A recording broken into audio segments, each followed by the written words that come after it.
काल की विकरालता को कैसे नष्ट किया जाता है, अर्थात जो आपने मृत्यु के लक्षण बताए, काल गति के अनुसार इसका निदान प्रभु बताएं और नवधा शब्द ब्रह्म और ओंकार के अनुसार अनुसंधान और उसके प्राप्त करने की सिद्धियों का वर्णन कीजिए। भगवान भोलेनाथ कहते हैं, देवी श्रेष्ठ देवता, दैत्य, यक्ष, राक्षस, नाग और मनुष्य किसी के द्वारा भी काल का नाश नहीं किया जा सकता, परंतु ध्यान परायण योगी वे शरीरधारी होने पर भी सुख पूर्वक काल को नष्ट कर देते हैं, अर्थात काल को जीत लेते हैं।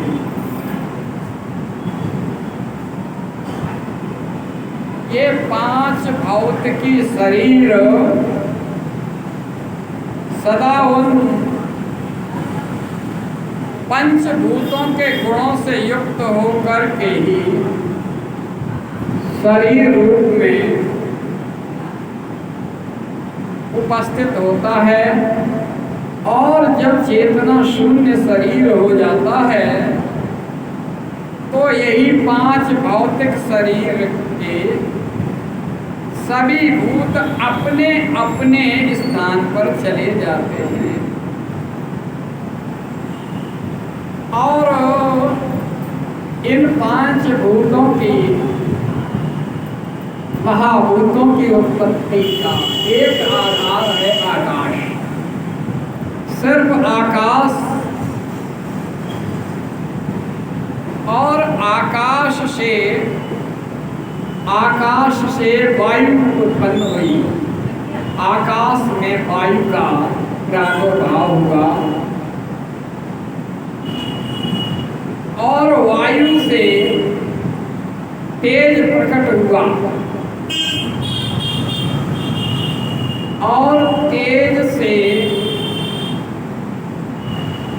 जल का प्रादुर्भाव हुआ और जल से पृथ्वी का आविर्भाव, यानी पृथ्वी आदि जो पंचभूत हैं वे क्रमशः अपने कारण में ही लीन होते हैं। जैसे पृथ्वी के 5, जल के 4, तेज के 3 और वायु के 2 गुण होते हैं, लेकिन आकाश का एकमात्र शब्द ही गुण है। न्याय दर्शन भी कहता है, शब्द गुण गमाकाशम तच्चेकम विवनित्यं च। आकाश का एकमात्र गुण शब्द है और पृथ्वी आदि में जो गुण बताए गए हैं क्रमशः आकाश से शब्द, वायु से स्पर्श कहा था, रूप रहित स्पर्शवान वायु उसका गुण स्पर्श है, और तेज का गुण रूप है और जल का गुण रस है और पृथ्वी का गंध। जब ये 5 भूत अपने गुण को त्याग देते हैं तब वे नष्ट हो जाते हैं, और जब गुण को ग्रहण करते हैं तब उनका प्रादुर्भाव हुआ बताया जाता है। हे देवी, इस प्रकार तुम 5 भूतों के यथार्थ संयोग। इस कारण काल को जीतने की इच्छा वाले योगी को चाहिए कि वह प्रतिदिन प्रयत्न पूर्वक अपने अपने काल में उसके अंशभूत गुणों का चिंतन करें। योगवेत्ता पुरुष को चाहिए कि सुखद आसन पर बैठ करके सबसे पहले विशुद्ध श्वास से तात्पर्य है प्राणायाम का योगाभ्यास करें। और रात में जब सब सो जाएं उस समय दीपक बुझा करके अंधकार में योग धारण करें। तर्जनी उंगली से दोनों कानों को बंद करके 2 घड़ी के लिए दबाए रखें और इस अवस्था में अग्नि प्रेरित शब्द सुनाई देता है। यानी शब्द का को ग्रहण करने वाले कान हैं और उन शब्द वेदी कान को 2 घड़ी के लिए अपनी तर्जनी उंगली से दबाए रखें। इस अवस्था में अग्नि प्रेरित शब्द सुनाई देता है। इससे संध्या के बाद का खाया हुआ अन्न क्षण भर में पच जाता है और संपूर्ण रोगों और ज्वर आदि बहुत से उपद्रवों का नाश कर देता है।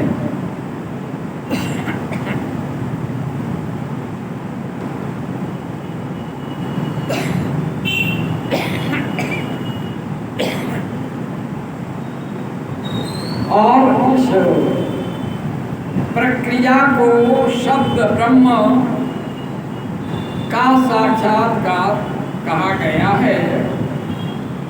वह मृत्यु और काम को जीत कर इस जगत में स्वच्छंद विचरता है और सर्वज्ञ और समदर्शी हो करके संपूर्ण सिद्धियों को प्राप्त कर लेता है। जैसे आकाश में वर्षा से युक्त बादल गरजता है, उसी तरह उस शब्द को योगी तत्काल संसार बंधन से मुक्त हो जाता है। तदनंतर योगियों को चिंतन किया जाता हुआ वह शब्द क्रमशः सूक्ष्म से सूक्ष्मतर होता जाता है। हे देवी, इस प्रकार मैंने तुम्हें शब्द ब्रह्म के चिंतन का क्रम बताया। सिर्फ अंधकार में तर्जनी उंगली से कानों को बंद कर 2 घड़ी केवल शब्द ब्रह्म का चिंतन करें और कान में जो झंकृति उत्पन्न होगी वही शब्द ब्रह्म है। जैसे धान चाहने वाला पुरुष पुलाव को छोड़ देता है, उसी तरह मोक्ष की इच्छा वाला योगी सारे बंधनों को त्याग देता है। इस शब्द ब्रह्म को जो दूसरी वस्तु की अभिलाषा करते हैं वे मुक्के से आकाश को मारते और भूख प्यास की कामना करते हैं। यह शब्द ब्रह्म ही सुखद मोक्ष का कारण, बाहर भीतर के भेद से रहित अविनाशी और सभी उपाधियों से रहित परम ब्रह्म है। इसे जानकर मनुष्य मुक्त हो जाता है। जो लोग काल पाश में मोहित हो शब्द ब्रह्म को नहीं जानते हैं, वे पापी और कुबुद्ध मनुष्य मौत के फंदे में फंसे रहते हैं। मनुष्य तभी तक संसार में जन्म लेते हैं जब तक वह सबके आधारभूत परब्रह्म परमात्मा की प्राप्ति नहीं कर लेते। ये योग की बड़ी ही महत्वपूर्ण प्रक्रिया है और ऐसे परम तत्व के ज्ञानी योगी निद्रा और आलस्य साधना को बहुत बड़ा विघ्न मानते हैं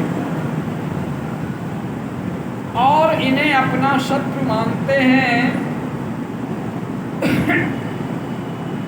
निद्रा और आलस्य को यत्नपूर्वक जीत करके सुखद आसन पर आसीन होकर के प्रतिदिन शब्द ब्रह्म का अभ्यास करें।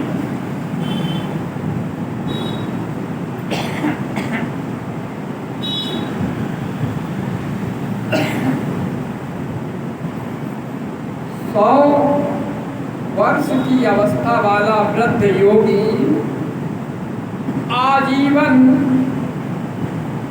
अगर शब्द ब्रह्म का अभ्यास करेगा तो उसके शरीर रूपी स्तंभ मृत्यु को जीतने वाला हो जाता है और उसे प्राणवायु की शक्ति को बढ़ाने वाला आरोग्य प्राप्त होता है। केवल पहले प्राणायाम करें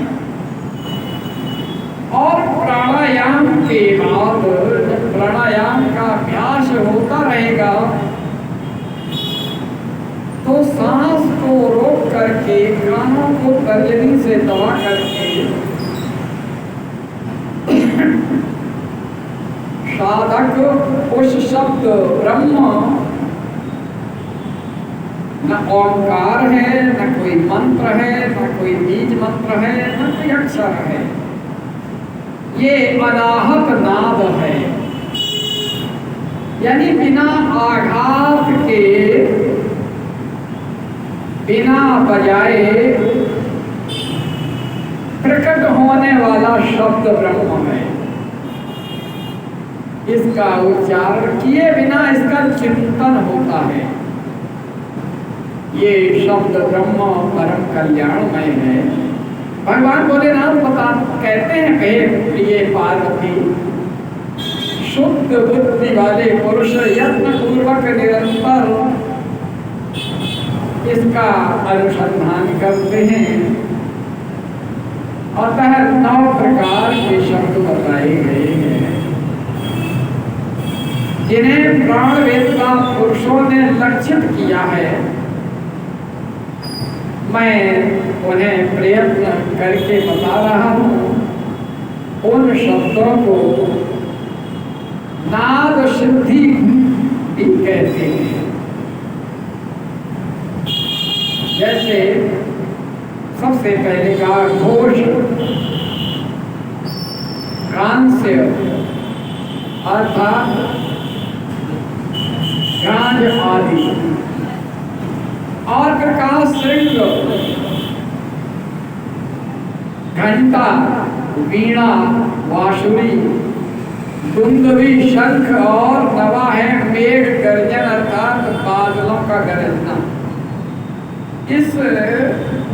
इन 9 प्रकार के शब्दों को त्याग कर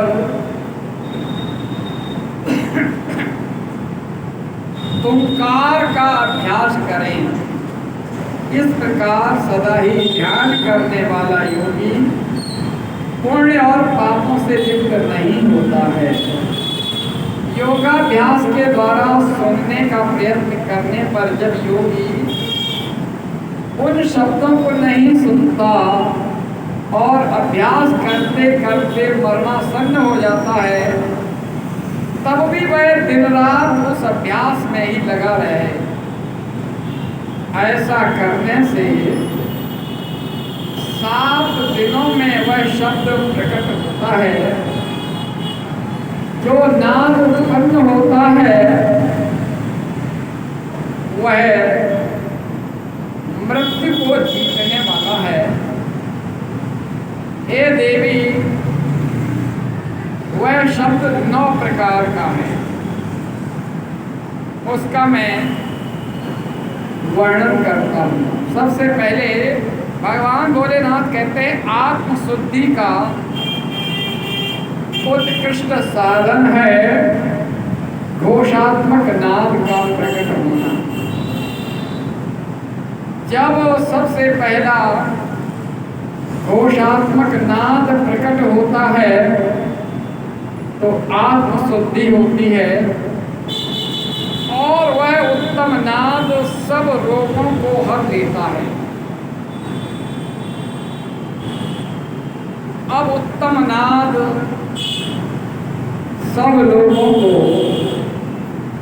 हर लेने वाला और मन को वशीभूत करके मन फिर इधर उधर न भटके, मन को अपने वश में करें और अपनी ओर खींचे उस मन को। और दूसरा कांशनाद है जो प्राणियों की गति को स्तंभित कर देता है। गति को जब स्तंभित कर देता है वह विश्व,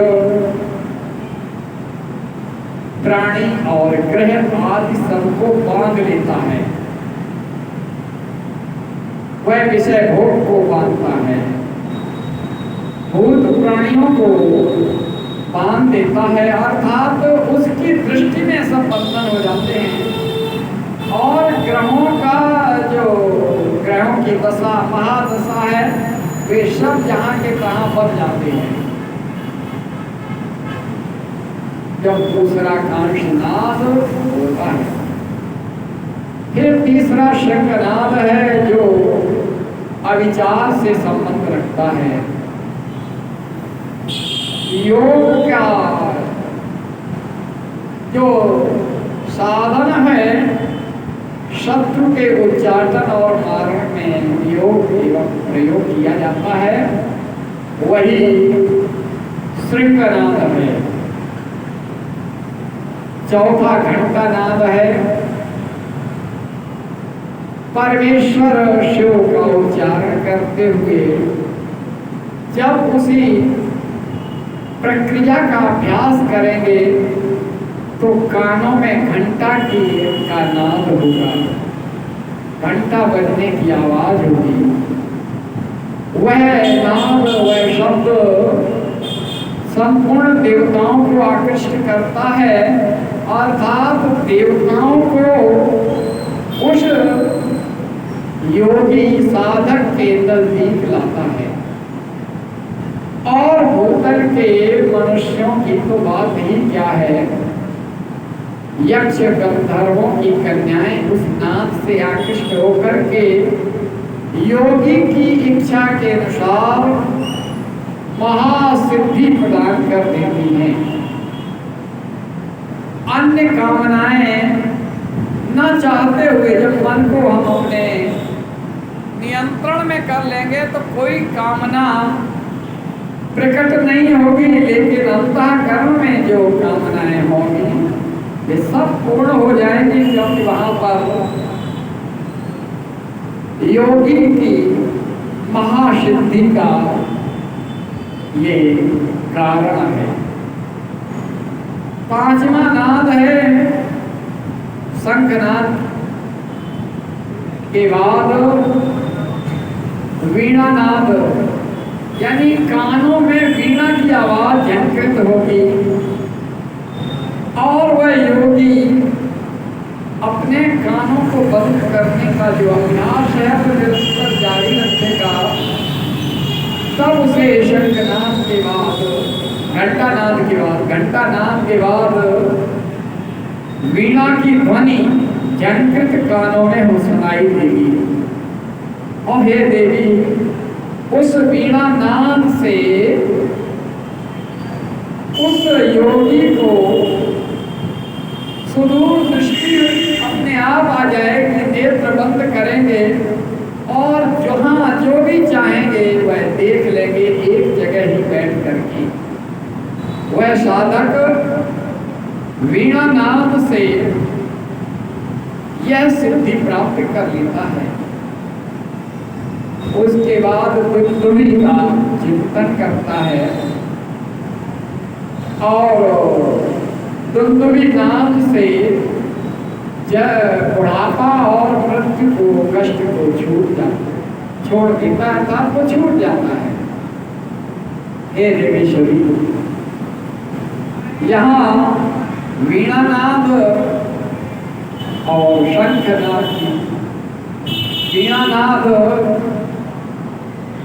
और वंशीनाद की बात गई। और शंखनाद, कानों में शंख कैसी आवाज झंकृत होगी और जब वह शंख की ध्वनि कानों में समाहित होगी तो वह योगी प्रत्येक रूप धारण करने की शक्ति प्राप्त कर लेगा।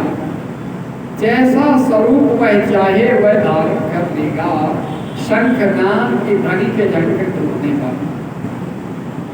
और फिर मेघ यानी बादलों की ध्वनि, बादलों की गड़गड़ाहट का जो शब्द है वह सामने आएगा और जब उसका अनुभव होगा तो हे बलरामदेव, वह अपने आप में तुमकार का ध्यान करेगा और उसके लिए फिर कोई भी कार्य असाध्य नहीं होगा और मनोवांछित सिद्धि प्राप्त होगी। और इन सातों नादों से फिर वह यथा सामर्थ्य भगवान शिव के अति निकट होगा, सदा शिव के निकट होगा और शब्द ब्रह्म के ये 9 स्वरूपों का पूर्णतः अभ्यास करते हुए वह योग के द्वारा अपने शरीर का त्याग करेगा। इसीलिए रघुवंश महाकाव्य में ऐसे अभ्यासी साधक के रूप में सूर्यवंशी राजाओं का वर्णन किया गया है। कहा गया है शैशवेभ्यस्तविद्यानां यौवने विशेषिणां वार्धिके मनवृत्तीनां योगिनां ते तनुत्ययां। योग के द्वारा अपना शरीर त्याग देना, योग के द्वारा जब यहाँ जो पहले बताए मृत्यु के लक्षण उनसे ये विरत है, ये काल चक्र को जीत करके शब्द में ब्रह्म के द्वारा क्रमशः 9 जो शब्द ब्रह्म के नवदा स्वरूप बताए उनके द्वारा योगी साधक मृत्यु को भी अपने बस में कर लेता है और यथा सामर्थ्य योग के द्वारा ही शरीर का त्याग करता है। आगे पार्वती ने एक और प्रश्न किया। अभी ये शब्द ब्रह्म, नवदा शब्द ब्रह्म की बात थी कि कैसे साधक प्राणायाम के द्वारा अपने कान को रोक करके, कान को बंद करके इन शब्दों शब्द ब्रह्म का चिंतन करते हुए इन जनकृतियों को अनुभव करता है। ये एक अनुसंधान की प्रक्रिया है और इन क्रमशः जब जाएंगे तो परम सिद्धि प्राप्त कर लेते हैं और जब परम सिद्धि प्राप्त हो जाती है तो फिर मृत्यु को अपने बस में कर लेते हैं और अपने बस में करने के बाद योग के द्वारा ही शरीर का त्याग होता है। पार्वती जी ने कहा, आपने आकाश जनित शब्द ब्रह्म की, जो शब्द है ब्रह्म है, आकाश का लक्षण, आकाश का गुण आपने बताया। अब प्रभु आकाश से जनित वायुपद, वायुपद को कैसे प्राप्त किया जाता है? भगवान शंकर मुस्कुराते हुए बोले, सुंदरी, पहले मैंने योगियों के हित की कामना से बहुत कुछ बता दिया, इसके बाद योगियों ने काल पर विजय प्राप्त कर ली और योगी अपनी जिस प्रकार वायु का रूप धारण करता है, अभी तो शब्द रूप था, वायु शक्ति और योग शक्ति के द्वारा वह प्राणायाम में तत्पर रहे, ऐसा करने पर वह काल को जीत जाता है। साधक को चाहिए कि बुढ़ापा और मृत्यु को जीतने की इच्छा से सदा धारणा में स्थित रहे। योग परायण योगी को भली भांति धारणा और ध्यान में तत्पर रहना चाहिए। देखें, अष्टांग योग में यम नियम आसन, प्राणायाम, प्रत्याहार, फिर आता है धारणा और ध्यान। अभी प्राणायाम और प्रत्याहार की जो शब्द ब्रह्म नवधा बताई, ये प्रत्याहार की प्रक्रिया है। अब धारणा और ध्यान में तत्पर रहना चाहिए। जैसे अब यहाँ उदाहरण भी भगवान शंकर देते हैं। लोहार धौंकनी को फूंक फूंक के वायु के द्वारा अपने कार्य सिद्ध करता है।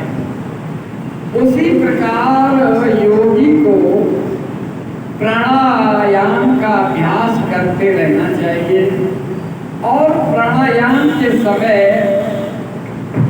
जो हमारा इष्ट है और उस इष्ट को अपनी धारणा बनाएं और धारणा बना करके वहां अपना ध्यान केंद्रित करें। जो भी इष्ट हो, सदा शिव इष्ट हो या जो भी हो, फिर कहा अपने आराध्य परमेश्वर सहस्र मस्तक, सहस्र नेत्र, सहस्र पैर, सहस्र हाथों से युक्त और समस्त ग्रंथियों से आवृत करके उनमें 10 अंगुल आगे स्थित हो। आदि में व्याहृति और अंत में शिरो मंत्र सहित गायत्री का 3 बार जप करें और प्राणायाम अपनी सांस को रोके रहें। 3 बार गायत्री का जप करें और प्राणवायु को रोके रहें और प्राणों के इस आयाम का ही नाम प्राणायाम है। चंद्रमा, सूर्य आदि ग्रह जा करके लौट आते हैं, परंतु प्राणायाम पूर्वक ध्यान परायण योगी जाने पर फिर लौटता नहीं है, वह मुक्त हो जाता है देवी। जो ब्राह्मण 100 वर्षों तक तपस्या करके कुश के अग्रभाग से एक बूंद जल पीता है, केवल कुश के आगे की जो नोक होती है उससे सिर्फ एक बूंद जल पीता है, वह जिस फल को पाता है वही एकमात्र धारणा और प्राणायाम के द्वारा मिल जाता है। जो स्वयं ब्रह्म मुहूर्त में प्राणायाम करता है वह अपने संपूर्ण पापों को शीघ्र ही नष्ट कर देता है, ब्रह्मलोक हो जाता है। जो आलस्य रहित और सदा एकांत में प्राणायाम करता है वह जरा और मृत्यु को जीत करके वायु के समान गतिशील होकर के आकाश में विचरता है। वह सिद्धों के स्वरूप कांति, मेधा, पराक्रम और शौर्य को प्राप्त कर लेता है। हे देवी, ध्यान करने वाले योगियों की चौथी गति साधना बताई गई है। योगी अपने चित्त को वश में करे, क्योंकि योग का पहला ही सूत्र है योगश्चित्तवृत्ति निरोधः। जब चित्त को, वहां मन को जीतने की बात थी, यहाँ चित्त को नियंत्रित करने की बात है। मन को जीता जाता है, मन क्योंकि मन चंचल होता है, और चित्त को नियंत्रित किया जाता है, बस में किया जाता है। सुखद आसन पर बैठें,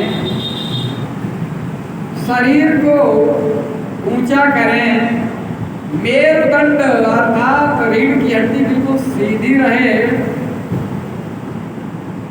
और ऐसा करने से क्षण भर में ताल के भीतर स्थित जीवनदायी जल की बूंदें स्वतः टपकने लगती।